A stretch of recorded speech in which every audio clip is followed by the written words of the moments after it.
The gang mostly consisted of immigrants from El Salvador fleeing a violent civil war. Placed inside a strange city surrounded by Mexican-American gangs, the immigrants from El Salvador felt the need to band together for protection. With hundreds of gangs existing in Los Angeles at the time, MS-13 managed to stand out from the crowd. One of the main reasons for this was their insensitivity.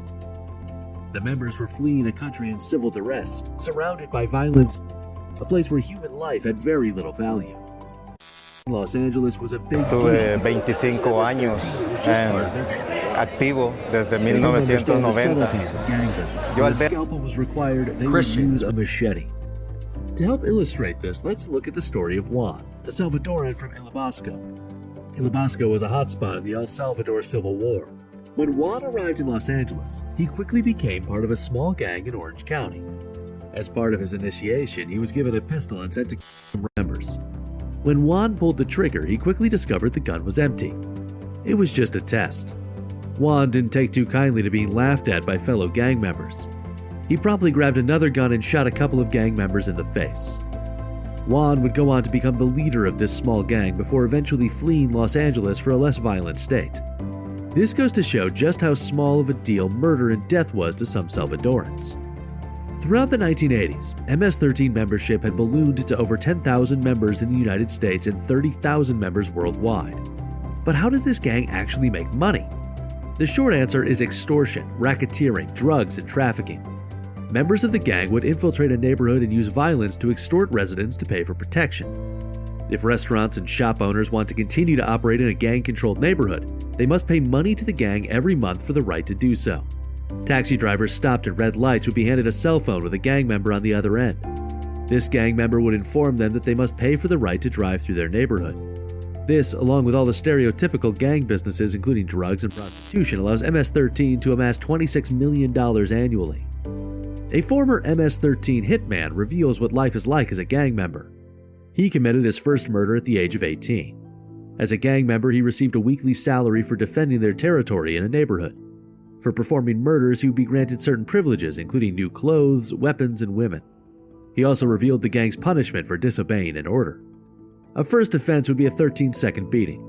The next reprimand would be a more severe 13-second beating that would most certainly result in broken ribs. A third strike would result in being eliminated from the gang.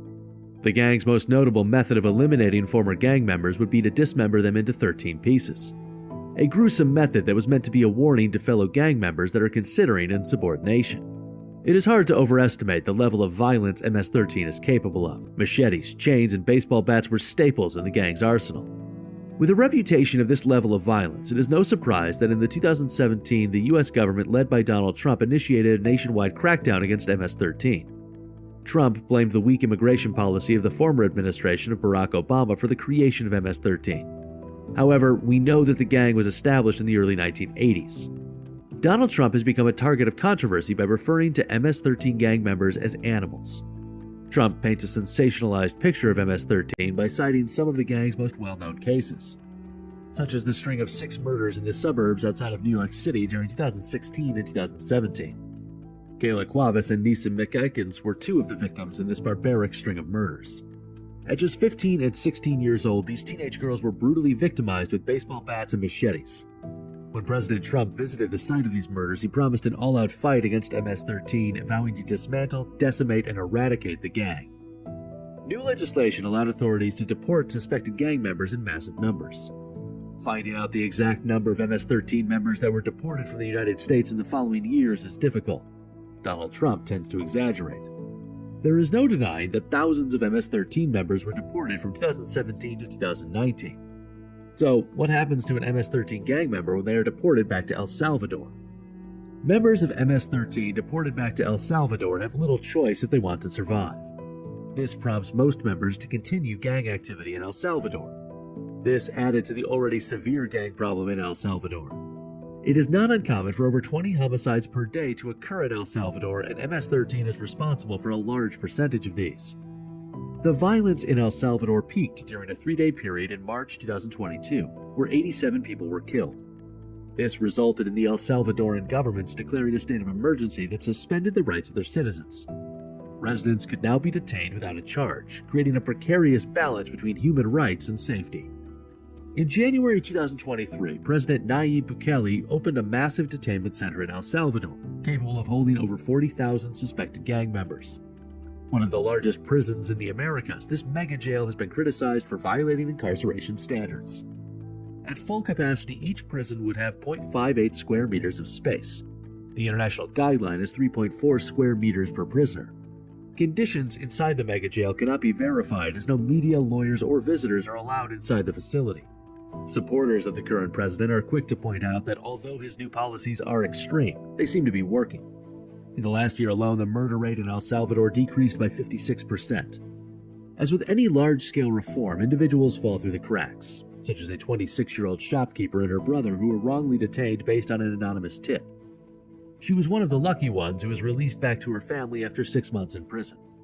Her brother is not so lucky. He was taken to El Salvador's new mega jail and hasn't been heard from in over a year. Even the authorities acknowledge that 6,000 detainees were innocent and claim that they have already been released. The big question is how long will this state of emergency and violation of civil rights remain? Currently, President Bukele's popularity is very high, and he seems to have the majority of support from the El Salvadoran people. To fix the problem of MS-13 or other gangs, the conditions that allow these gangs to flourish must be addressed.